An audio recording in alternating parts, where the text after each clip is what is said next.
Buenas tardes. En nombre de la doctora Patricia Galeana, directora general de este instituto, les damos la más cordial bienvenida a esta que es la última exposición del curso La República Errante.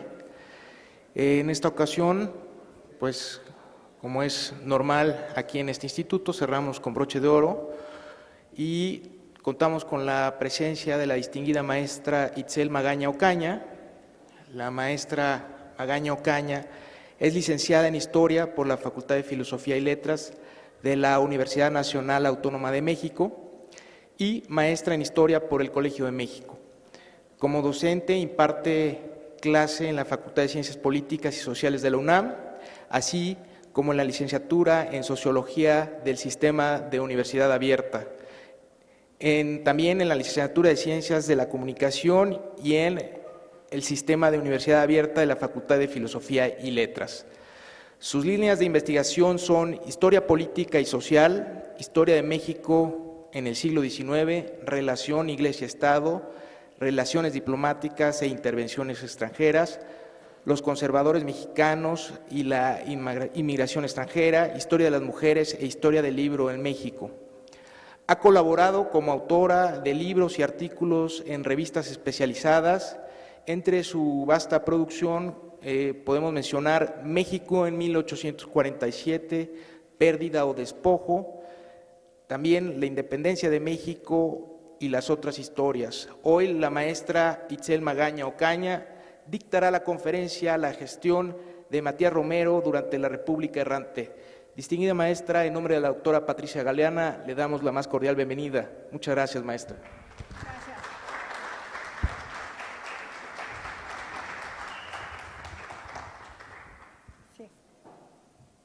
Muchas gracias a todos los que están aquí para oír este cierre de ciclo de conferencias.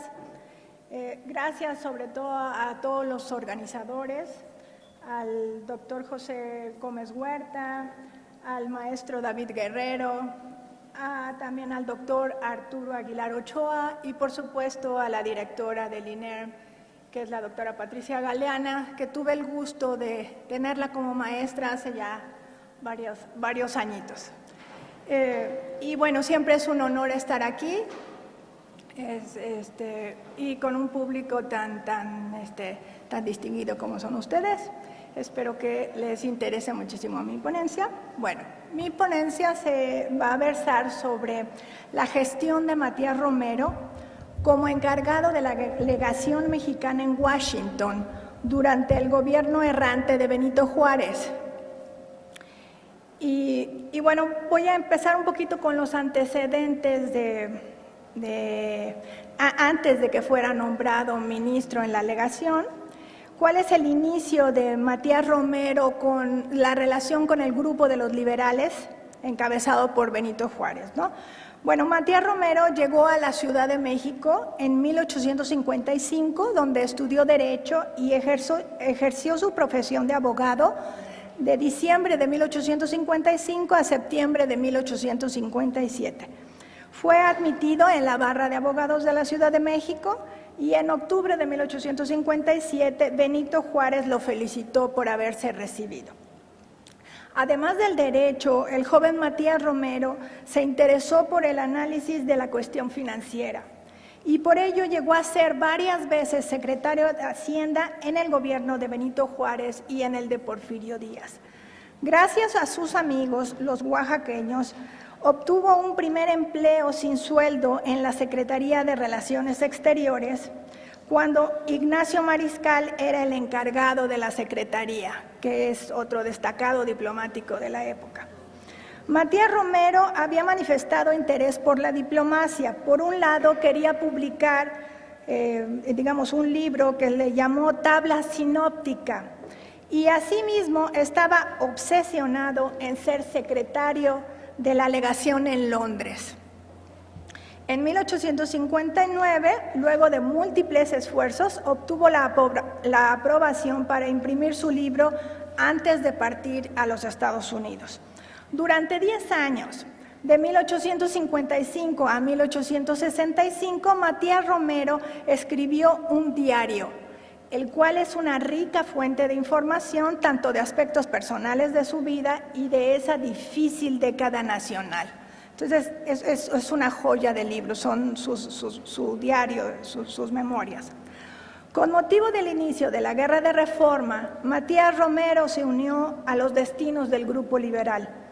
En enero de 1858, cuando inició el primer gobierno itinerante de don Benito Juárez, tuvo que dirigirse a Guanajuato. Con ellos se iban Melchor Ocampo, Guillermo Prieto y Antonio de la Fuente. Luego se estableció el grupo en Guadalajara y en especial fueron muy amables con Matías Romero, Melchor Ocampo y Santos Degollado. Después se dirigieron a Manzanillo, Colima y posteriormente arribaron al puerto de Acapulco y de allí se fueron a Panamá. De Panamá fueron a La Habana, Cuba, para finalmente establecerse en Veracruz, porque sabemos que los conservadores controlaban la Ciudad de México, ¿no? Zuluaga y Miramón. A pesar de la negativa de Juárez, Romero hizo un pequeño viaje a Nueva Orleans, donde se contagió de fiebre amarilla y tuvo una desagradable impresión al ver un mercado de esclavos negros. De regreso a Veracruz, Romero trabajó muy cerca de Melchor Ocampo, que era el encargado de relaciones exteriores, y le tocó precisamente conocer nada menos que a Robert McLean. Fue allí donde tuvo conocimiento de los pormenores del tratado firmado con los estadounidenses. El nombramiento de Matías Romero como secretario de la legación mexicana en Washington en 1859, o sea, en plena Guerra de Reforma, el gobierno de Benito Juárez fue reconocido por el presidente James Buchanan, pero este llevaba un objetivo implícito, la firma del Tratado McLean-Ocampo, que es del 14 de diciembre de 1859, en el cual se solicitaba el tránsito a perpetuidad desde El Paso a Guaymas y también por el Istmo de Tehuantepec. Y además querían comprar la Baja California, todo esto a cambio de $10 millones. El 23 de noviembre de 1859, Melchor Ocampo informó a Romero de su nombramiento como secretario de la legación en Washington. El ministro plenipotenciario sería Antonio de la Fuente. Romero salió de México el 10 de diciembre de 1859 y arribó a Washington el 24 de diciembre de ese mismo año, con apenas 22 años cumplidos, que es lo realmente increíble, con un puestazo así y es un joven, ¿no? Pero bueno, vamos a ver qué clase de joven. Todo el año de 1860 se estuvo discutiendo el Tratado McLean-Ocampo en Estados Unidos y Romero tuvo una injerencia en ello y hasta buscó modificarlo. Finalmente se autorizaba el tránsito a perpetuidad por el Istmo de Tehuantepec y el libre paso de Matamoros a Mazatlán vía Monterrey y de Guaymas a Nogales a cambio de $4 millones. Pero ya no se habló nada de la Baja California. Por suerte, para nosotros, el Senado norteamericano no ratificó este tratado. Apenas recién llegado a los Estados Unidos, Matías Romero fue testigo, abro comillas, de la política suriana de expansión, de fuerza, lo que era un presagio desfavorable. Los objetivos de la expansión suriana eran principalmente las tierras mineras y laborables, pero aún en el norte se habían dividido las opiniones y los criterios. A decir verdad, el Partido Liberal del Norte y los comerciantes inversionistas republicanos proclamaron que había una oportunidad de entrar en México sin hacer peligrar la soberanía de su territorio nacional. Esa va a ser la gran diferencia entre los objetivos de la gente del sur de los del norte.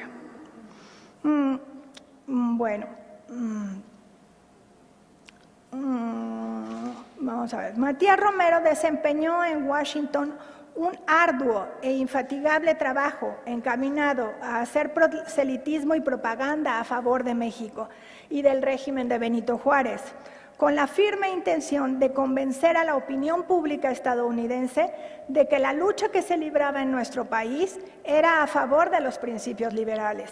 Además, el presidente Juárez le ordenó no acceder bajo ninguna circunstancia a la cesión de territorio. Romero llevó a cabo su trabajo desde dos trincheras, por medio de la diplomacia mexicana y tuvo como su sede Washington. Y gracias a la obtención de ayuda de manos de particulares, algunos de ellos radicaban principalmente en Nueva York. Las discrepancias que tuvo con William Seward. William Seward era el secretario de Estado, fue el secretario de Estado de Abraham Lincoln y después de que el asesinato de Lincoln, entonces es el de Andrew Johnson. Tiene discrepancias con este señor. La relación entre Matías Romero y William Seward varió a lo largo de 8 años en el que el estadounidense ocupó el puesto de secretario de Estado. Una vez que Romero se enteró del triunfo del Partido Republicano en 1860, se apresuró a entrevistarse con el presidente Abraham Lincoln y, por supuesto, también con el secretario de Estado William Seward. Esto en los primeros meses de 1861. Al parecer, Seward en un principio se manifestó un tanto frío y seco con el ministro mexicano. Los argumentos de Romero, si bien no fueron rechazados por completo, sí fueron postergados para un futuro no muy lejano.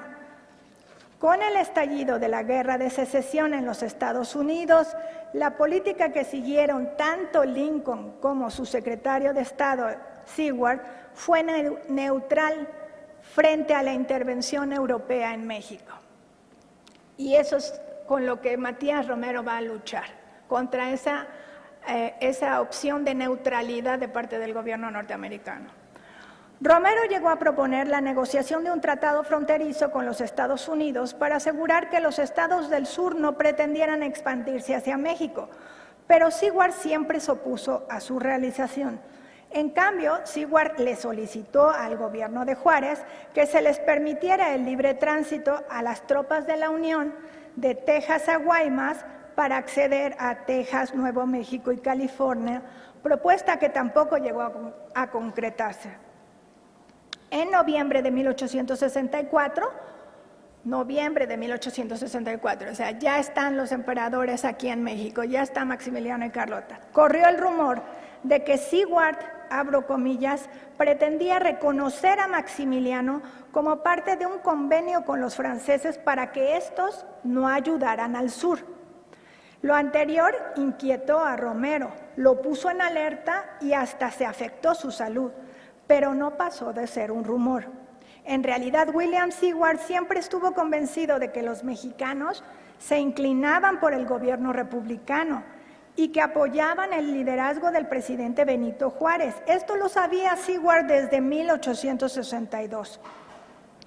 La relación entre Romero y Seward cambió a partir de 1865, al grado de que, con el transcurso del tiempo, surgió una verdadera amistad entre ambos, que perduró hasta el final de sus vidas. Un ejemplo fue que después del atentado el asesinato de Lincoln y un atentado que también sufrió Seward, en el que la señora Seward resultó malherida, Romero sugirió que su hermana podía ser su enfermera. Sin embargo, la señora murió. Unos años después, a fines de 1869, Seward visitó México y fue huésped de Romero en la Ciudad de México. El fin de la política de neutralidad de Seward no fue una realidad hasta el verano de 1866, en el que realizó un viaje con Romero, donde le informó que por órdenes del presidente Andrew Johnson, la intervención francesa en México debía terminar a partir del 1 de noviembre de 1866. Otro asunto que generó revuelo en Estados Unidos fue la captura de Maximiliano y la decisión de ejecutarlo. Algunos en Estados Unidos apoyaban esta decisión, pero en realidad se trataba de una minoría. Y otros, en cambio, se mostraron en contra. Tal fue el caso de William Seward, quien esperaba que Maximiliano, y abro comillas, fuera tratado de manera bondadosa, según sus palabras. Los amigos de México.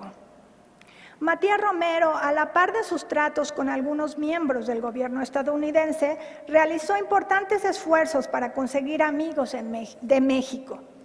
Algunos de ellos, para darles unos cuantos nombres, solamente tienen muchos más, pero fueron James Bigman, E.L. Plumb, Edward Dunbar, Hiram Varney, Montgomery Blair, Hammersley y el general Ulysses Grant, entre otros. James Bigman principalmente se encargó de realizar campañas públicas y privadas a favor de México, con la intención de que Seward abandonara su política de neutralidad. Dicha clase de eventos mantuvieron a Romero ocupado, haciendo toda clase de cabildeos y los llevó incluso a constituir un club mexicano, el Union League Club de Nueva York. Esto en el verano de 1864. Lo anterior prueba que Romero siempre tuvo más éxito en Nueva York y no tanto en Washington. Otro amigo de Matías Romero sería Ulysses Grant, quien había participado en la intervención estadounidense en México de 1846 a 1848 y había declarado que se trató de una guerra injusta.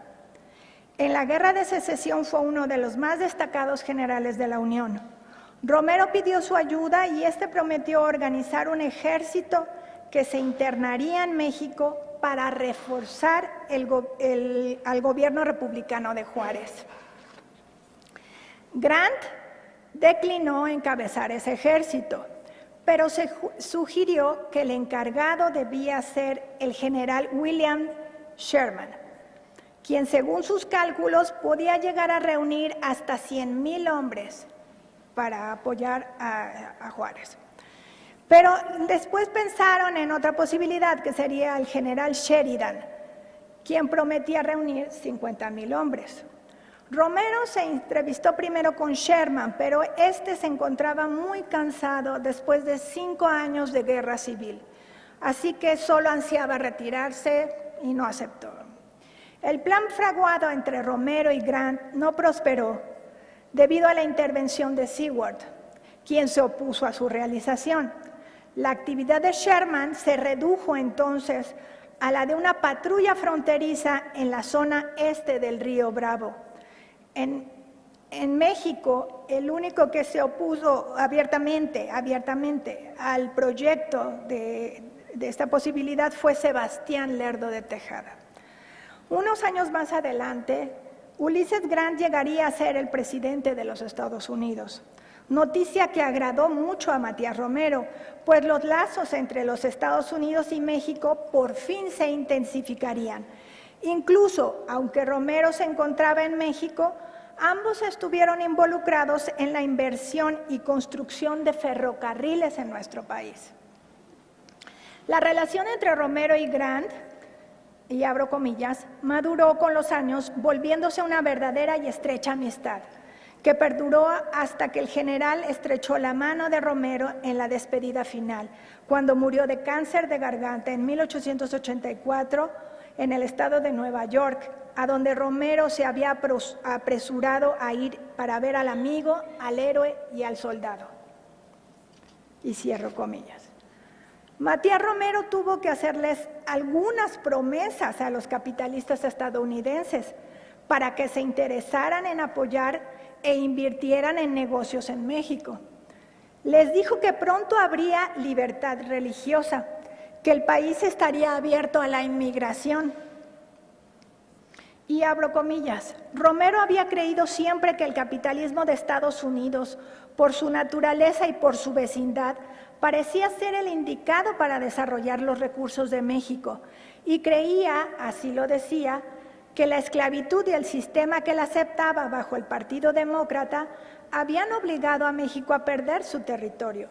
Por el contrario, el capitalismo norteamericano quería solamente el uso temporal de las tierras mediante concesiones y arrendamientos sin que México perdiese su soberanía ni su nacionalidad. De ahí su inclinación, por supuesto, por los intereses de los de la gente del norte, ¿no? Los capitalistas norteños. Llama la atención que haya sido Romero el primero que vislumbró que México contaba con una riqueza natural, nada menos que el petróleo, el cual pronto se convertiría en un bien codiciado por los estadounidenses, y por ello era indispensable otorgarles concesiones para su explotación, de las cuales México debía procurar sacar el mejor provecho posible. A Romero se le acercó un petrolero neoyorquino, porque obviamente lo rodeaban tiburones, ¿no? O sea, pues, si se ofrece, pues le caían encima. Se le acercó un petrolero neoyorquino, Webb Clark, quien estaba interesado en abrir pozos en Veracruz, Tabasco y Campeche. Él mismo, Romero, expidió una concesión de 10 años sujeta a la aprobación del gobierno mexicano, con la condición de que un 25% del capital fuera propiedad de mexicanos. Finalmente, la explotación del petróleo tuvo que esperar para unos años más adelante, puesto que antes había cosas que componer, había cosas que eran prioridad: restaurar la República, pacificar al país, explotar las minas y construir vías férreas. La compra de armas. Matías Romero, como encargado de la legación mexicana en Washington, tuvo difíciles tareas que cumplir, como la compra de armas y la obtención de un empréstito. Según sus palabras, y abro comillas, mis deberes oficiales no incluían la compra de municiones, ni el arreglo ni la revisión de la venta de nuestras tierras. Me encargué de estos asuntos a pesar de que el primero nunca me fue encomendado por el gobierno, porque creía que al hacerlo prestaba un verdadero servicio a mi país. Y cierro las comillas. Romero había conseguido que la compra de armas se efectuara de manera privada y subrepticia, pues tanto William Seward como el secretario de Guerra, Chase, se habían opuesto a autorizar tales compras. Pese a lo anterior, el ministro mexicano se había enterado de que Estados Unidos le había vendido a Francia vagones, mulas y materiales de guerra, ¿no? Entonces decía Romero, ¿cómo es posible? O sea, Estados Unidos le está vendiendo a Francia lo que nosotros necesitamos, ¿no? O sea, entonces lo hacemos de manera debajo del agua. Si no lo autoriza, digamos, el ministro de Guerra, vamos a buscar quienes nos ayudan. El introducir las armas a México en Estados Unidos siempre había generado, y abro comillas, constantes críticas, enojos y argumentos sobre beligerancia, neutralidad y otros temas delicados de derecho internacional. Por eso es que, digamos, que se frenaban. Finalmente, las cosas deben haber cambiado a favor de México, a raíz de que el presidente Andrew Johnson declaró el 3 de mayo de 1865 la anulación de la prohibición de exportar armas de los Estados Unidos. Ahora bien, con el fin de la Guerra de Secesión en abril de 65, tuvieron lugar algunos planes de ayuda para el ejército mexicano y por otro, algunos ex soldados, tanto confederados como unionistas, pidieron permiso para internarse en México. El ministro Matías Romero recibió muchas solicitudes de exsoldados que querían trasladarse a México, sobre todo unionistas, porque él está en el norte, ¿no? Pero no se tiene conocimiento de cuál fue la disposición del gobierno mexicano en este sentido. Aunque hoy en día sabemos que algunos voluntarios sí llegaron a alistarse en el ejército republicano. En cuanto a la necesidad de concretar un empréstito, se sabe que el gobernador de Tamaulipas, José María Carvajal, contrató un empréstito el 15 de mayo de 1865, pero que solo generó malos entendidos. Posteriormente, Romero intentó negociar otro con la Casa Corliss el 11 de septiembre de 1865, pero tampoco esta negociación tuvo éxito alguno. Maximiliano en búsqueda del reconocimiento en los Estados Unidos. En el verano de 1865, Maximiliano decidió enviar un representante a Nueva York para intentar conseguir el reconocimiento de su gobierno. El comisionado fue Luis Arroyo, quien era llamado por Romero, abro comillas, el agente traidor de Nueva York. Bernstein, que es un señor que se ha dedicado a hacer una muy buena biografía de Matías Romero, señala que Luis Arroyo se valió de toda clase de mentiras en las que acusaba a Matías Romero de estar dispuesto a anexar México a los Estados Unidos. Y además señaló que deseaba que algunos oficiales del ejército confederado, o sea, de los sureños, se unieran a Juárez. Llama la atención que el propio secretario de Estado, Seward, llegó a reconocer a Luis Arroyo como cónsul y como agente comercial de Maximiliano. Pese a lo anterior, Romero le llevaba mucho camino por delante y poco o casi nada pudo obtener Arroyo ante la red de amistades y negocios que se había encargado de construir Romero a su alrededor desde el año 1860. Bueno, Romero también contó con algunos enemigos, unos cuantos para mencionarles. Entre los enemigos de México encontramos al director del New York Tribune, Horacio Greeley, quien era un belicista y estaba a favor del expansionismo republicano y se manifestaba contrario al presidente Benito Juárez. Otro director de periódico, del New York Times, Henry Raymond, era un partidario de Napoleón III y de Maximiliano. Y otro más era un monarquista, un tanto desconocido, un doctor Niles. Pero el que sí llama la atención, que pues es enemigo de Matías Romero, un personaje que también enturbió la relación entre Matías Romero y Seward fue nada menos que su sobrino, Clarence Seward, quien había entrado en contacto con Maximiliano y esperaba que le diera una concesión para hacer negocios en México. Clarence Seward era secretario de la compañía American Express. Y hasta ahí los enemigos. Despedida de Romero al dejar los Estados Unidos a fines de 1867. Matías Romero organizaban muchas cenas, ¿no? Y con todos sus amigos y demás, o sea, cenas donde se daban discursos, él era un gran orador y siempre hablaba a favor de México, quería convencer a los americanos de que apoyaran al gobierno republicano, bueno. En una de esas tantas cenas, porque además eran en hoteles algunas veces muy lujosos, que él iba vestido de una manera muy sencilla porque muy frecuentemente no le llegaban sus sueldos, le debían dinero, el gobierno de México, bueno, a ver a cómo te las ingenias, ¿no? Entonces, Matías Romero dio un discurso en una cena en Nueva York, ya de despedida, y rodeado de todos sus amigos que lo habían apoyado. Esto fue el 2 de octubre de 1867, afirmó, y abro comillas, para mí será un orgullo y una satisfacción ser amigo de los Estados Unidos, mientras no tengan designios hostiles o malévolos contra mi país natal.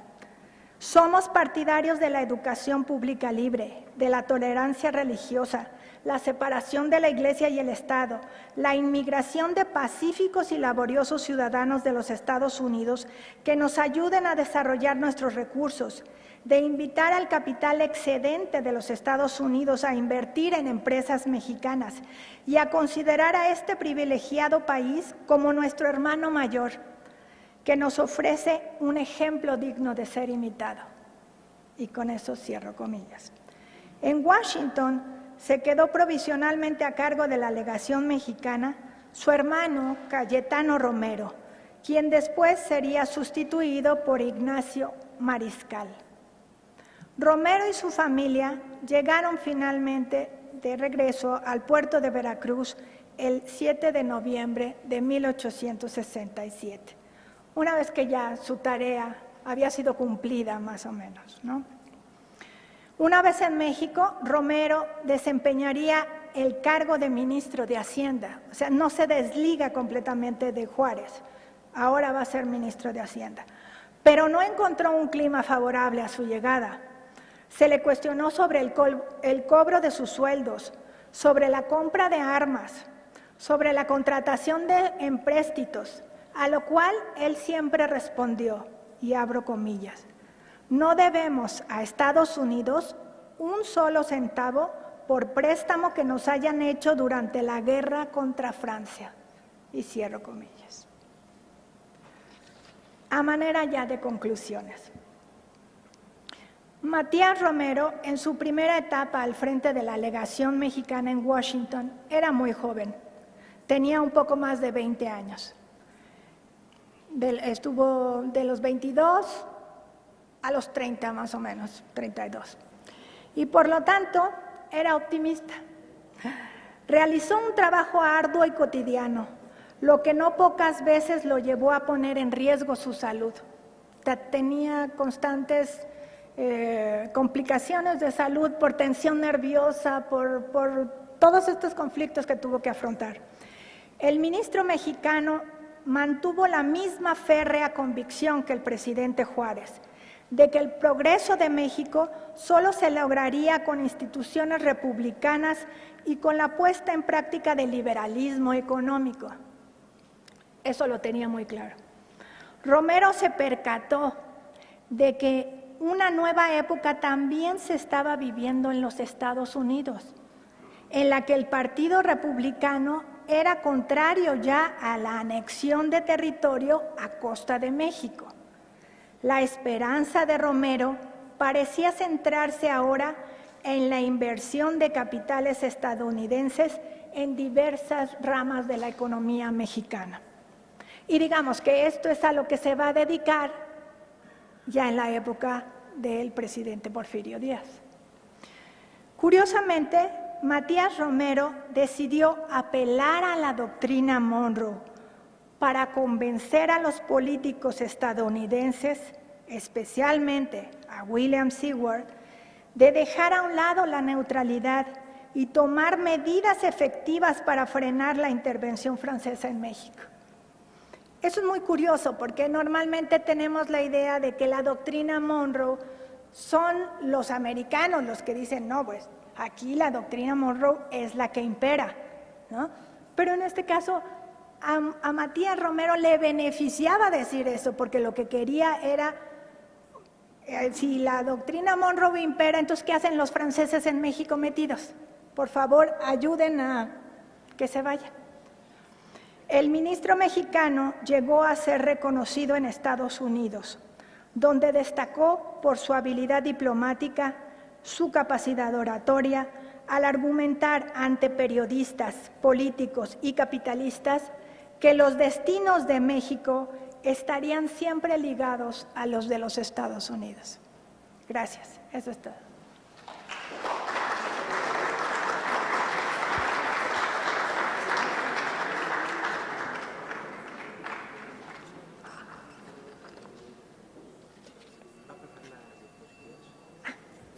Perdón.